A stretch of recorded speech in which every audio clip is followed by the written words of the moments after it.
JEE Main 2024 6 All India ranks under 100. Admissions open. Kakinada and Visakhapatnam. Aditya Junior Colleges. BJP నుండి అయితే మాత్రం మన రాష్ట్రానికి కావచ్చు, అలాగే ఇప్పుడు ఉన్నటువంటి విజయనగరం జిల్లాకు కావచ్చు, ఎటువంటి బెనిఫిట్స్ పొందుతుంది, ఏ విధంగా అభివృద్ధి పదంలో తీసుకుని వెళ్తారని చెప్పడానికి అయితే మనతో పాటు బీజేపీ నాయకులు అయితే ఉన్నారు. వాళ్ళతో మాట్లాడే ప్రయత్నం చేద్దాం. చెప్పండి, ఈరోజు చూసుకుంటే బీజేపీ ప్రభుత్వం నుంచి అయితే మాత్రం ఎటువంటి ఫలాలు అయితే రాష్ట్రానికి అందుతాయి? మీరు గతంలో చూసుకుంటే ఏనాడు కూడా ఆంధ్రప్రదేశ్కి నిధులు ఇవ్వలేదు అన్నది ప్రతిపక్షాలు, అందులో స్వపక్షం గతంలో ఉన్న పాలకపక్షం కూడా తీవ్రమైనటువంటి దుష్ప్రచారం చేశారు. అదంతా శుద్ధ తప్పు. ఏనాడైనా సరే, ఏ రోజైనా సరే కేంద్రం ఇవ్వాల్సిన నిధులు రాష్ట్రానికి సమకూరుతాయి. అవి సద్వినియోగపరచుకోవడంలో ఆంధ్రప్రదేశ్ ప్రభుత్వం విఫలమైంది. దాన్ని ఆ పథకాలను కానీ, ఆ తాలూకా ఫండ్స్ని కానీ మిగతా వాటికి డైవర్ట్ చేసి ప్రజలకేమో కేంద్ర ప్రభుత్వం ఎటువంటి నిధులు ఇవ్వలేదని చెప్పేసి దుష్ప్రచారం చేయడం వల్ల కొంత ఇబ్బందికరమైన వాతావరణం ఏర్పడింది. కానీ దేశ ప్రజలు కానీ, రాష్ట్ర ప్రజలు కానీ అవన్నీ తప్పు. నరేంద్ర మోడీ గారు దేశ ప్రధాని అయిన దగ్గర నుంచి కూడా ఈ రోజు వరకు కూడా అనేక నిధులు ఇచ్చారని చెప్పేసి వాళ్ళు ఓటు రూపేణా నిరూపించారు. దాని పర్యవసనమే నిన్న నరేంద్ర మోడీ గారు మళ్ళా మూడోసారి ప్రధానమంత్రి అవ్వడానికి గల కారణం. ఈరోజు మీరు చూసుకుంటే రాష్ట్రానికి మేలు చేశారు కాబట్టే మేము పోటీ చేసిన 10 ఎమ్మెల్యేల్లో 8 ఎమ్మెల్యేలు అఖండ మెజార్టీతో గెలుపొందారు. అలాగే 4 ఎంపీలు మెజార్టీకి అఖండ మెజార్టీతో గెలుపొందారు. దాని నిమిత్తం కేంద్ర ప్రభుత్వంలో కూడా మా రాష్ట్రం నుంచి శ్రీ వర్మ గారు మా క్యాబినెట్ హోదా దక్కించుకోగలిగారు. అలాగే తెలంగాణ నుంచి కూడా 2 క్యాబినెట్ హోదాలో దక్కించుకున్నారు. రాబో కాలంలో కూడా పెద్ద ఎత్తున నిధుల్ని రాష్ట్ర ప్రభుత్వానికి ఇస్తుంది. పోలవరం అయితేనేముంది, జాతీయ రహదారులు అయితేనేముంది, జలజీవన్ మిషన్ అయితేనేముంది, అమృత పథకంలో ఇంటింటికి కుళాయి కనెక్షన్లు అయితేనేముంది, అవన్నీ కూడా మన దేశ ప్రధాని నరేంద్ర మోడీ గారు కేంద్ర ప్రభుత్వం ద్వారా వచ్చిన నిధులే. రాష్ట్ర ప్రభుత్వం వాటాని వాళ్ళు సరిగా రిలీజ్ చేయకపోవడం వల్ల, అవి సరైనటువంటి అభివృద్ధి నోచుకోకపోవడం వల్ల, సకాలంలో పూర్తి అవ్వకపోవడం వల్ల జరిగిన జాప్యమే తప్పించి కేంద్ర ప్రభుత్వం ఏనాడు కూడా ఆంధ్రప్రదేశ్ ప్రభుత్వానికి వివక్ష చూపించలేదు, ఆంధ్రప్రదేశ్ ప్రజల పట్ల వివక్ష చూపించలేదు. ఎప్పుడూ కూడా నరేంద్ర మోడీ ఆంధ్రప్రదేశ్ ప్రజలకి ఫేవరబుల్గానే ఉన్నారని తప్పించి వ్యతిరేకంగా ఏనాడు లేదు. గవర్నమెంట్ ఉన్నా, గవర్నమెంట్ లేకపోయినా, ఒక ఎంపీటీసీ, జెడ్పీటీసీ, సర్పంచ్ కానీ, కార్పొరేటర్ కానీ లేకపోయినా సరే ఆయన ఇవ్వాల్సిన నిధులు సకాలంలో విడుదల చేసి రాష్ట్ర ప్రభుత్వానికి అభివృద్ధి పదంలో నడిపించడానికి ఎంతో దోహదపడ్డారు.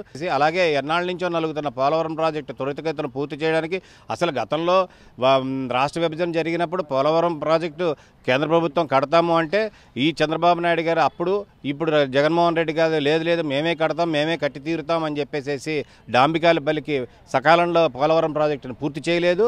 కానీ ఈనాడు చిత్తశుద్ధితో చంద్రబాబు నాయుడు గారు 5 సంవత్సరాల్లోపు పోలవరం ప్రాజెక్టుని కేంద్ర ప్రభుత్వ సహకారంతో పూర్తి చేస్తారని, అలాగే జలజీవన్ మిషన్లో కానీ, అమృత పథకంలో కానీ, అలాగే రాష్ట్రంలో నడుస్తున్న హైవేస్ అయితే కానీ సకాలంలో పూర్తి చేయడానికి మీరే చూసుంటారు. నిన్న 100 రోజులు టైం ఇచ్చారు. ఆ 100 రోజుల్లో ఏవైతే బ్యాలెన్స్ ఉండిపోయిన పథకాలు కానీ, బ్యాలెన్స్ ఉండిపోయిన ప్రాజెక్టులు కానీ 100 రోజుల్లో పూర్తి చేసి 100 రోజుల తర్వాత రానున్న 5 సంవత్సరాల్లో కొత్తవే ప్రాజెక్టులను టేకప్ చేసి ప్రపంచంలోనే అగ్రగామిగా భారతదేశాన్ని నిలబెట్టడానికి ఆయన ఎంతో కృషి చేస్తారు. అలాగే రానున్న గవర్నమెంట్ రేపు 12వ తారీఖు తెలుగుదేశం గవర్నమెంట్ కూడా ప్రమాణ స్వీకార మహోత్సవంలో ఉంటుంది.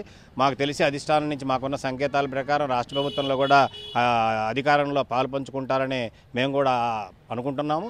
ఏం జరుగుతుందో 12వ తారీఖు చంద్రబాబు నాయుడు ప్రమాణ స్వీకారం చేసిన తర్వాత తెలుస్తుంది. ఆంధ్రప్రదేశ్కి ఇంతవరకు మనకి ఉన్న అప్పులు 14 లక్షల కోట్లు, అంటే 13.5-14 లక్షల కోట్లు.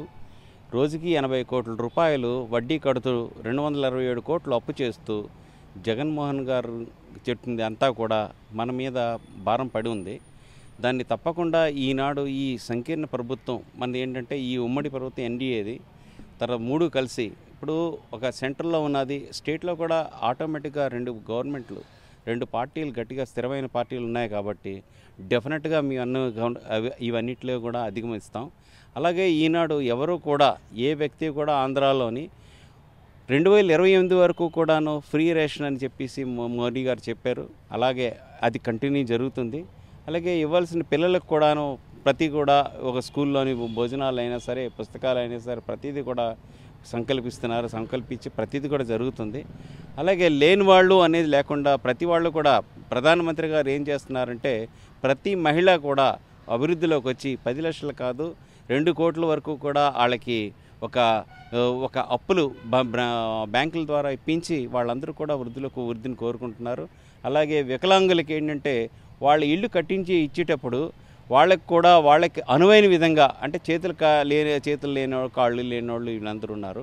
వాళ్ళందరినీ కూడా వాళ్ళకు అనువుగా ఉండే ఇళ్ళు కట్టించాలని ఆయన ఆల్రెడీ కూడా ఆయన మేనిఫెస్టోలో చెప్పారు.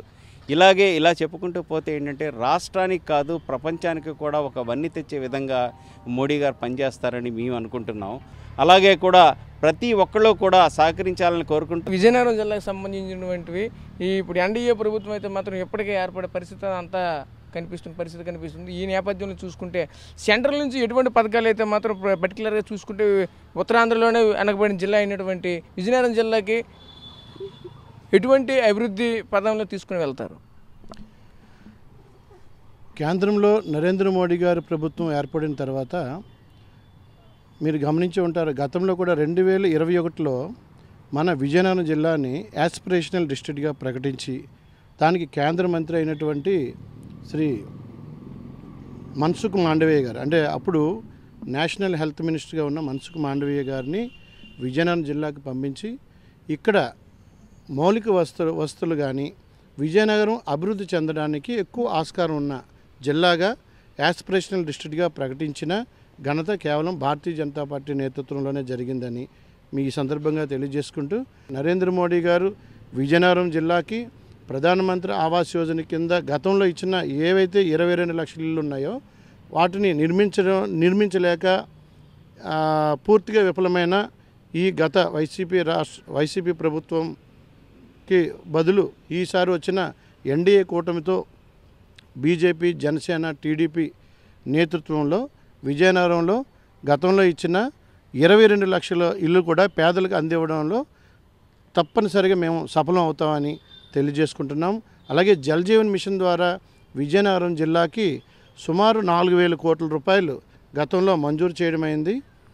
విజయనగరం జిల్లాలో ప్రతి మారుమూల గ్రామానికి కూడా భారతదేశంలో ఉన్న ప్రతి పల్లెకి ప్రతి గ్రామానికి కనీస అవసరాలు వస్తువులు ప్రజలకు అందాలనే దృఢ సంకల్పంతో వికసిత భారతే నా లక్ష్యంగా పనిచేస్తున్న నరేంద్ర మోడీ గారిని, అలాగే ఆంధ్రప్రదేశ్లో కూడా వికసిత ఆంధ్రప్రదేశ్గా మార్చుకోవడానికి ఈ ఎన్డీఏ కూటమి పూర్తిగా సఫలమవుతుందని తెలియజేసుకుంటూ, విజయనగరం ఆంధ్రప్రదేశ్లో భాగమైన విజయనగరం జిల్లాకి అభివృద్ధి మా పెద్దలు చెప్పారు, అమృత పథకం ద్వారా ఇప్పటికే చాలా నిధులు విజయనగరం జిల్లాకి ఇచ్చి అభివృద్ధి కొనసాగించారు.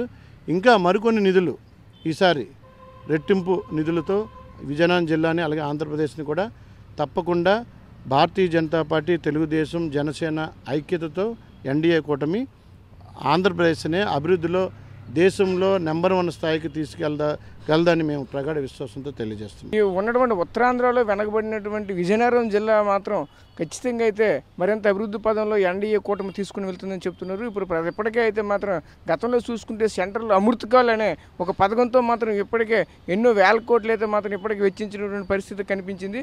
అయితే ఈ రానున్న రోజుల్లో మరింత ఎక్కువగా అయితే మాత్రం పెట్టుబడులు అయితే వచ్చే అవకాశం అయితే ఉంటుందని చెప్తున్న పరిస్థితి కనిపిస్తుంది. కెమెరా పర్సన్ నాయుడుతో రాజేష్, RTV విజయనగరం నుంచి. మరిన్ని వీడియోస్ కోసం ఛానల్ ని సబ్స్క్రైబ్ చేయండి, లేటెస్ట్ అప్డేట్స్ కోసం వాట్సాప్ ఛానల్ ని ఫాలో చేయండి అండ్ లింక్ డిస్క్రిప్షన్ లో ఉంది.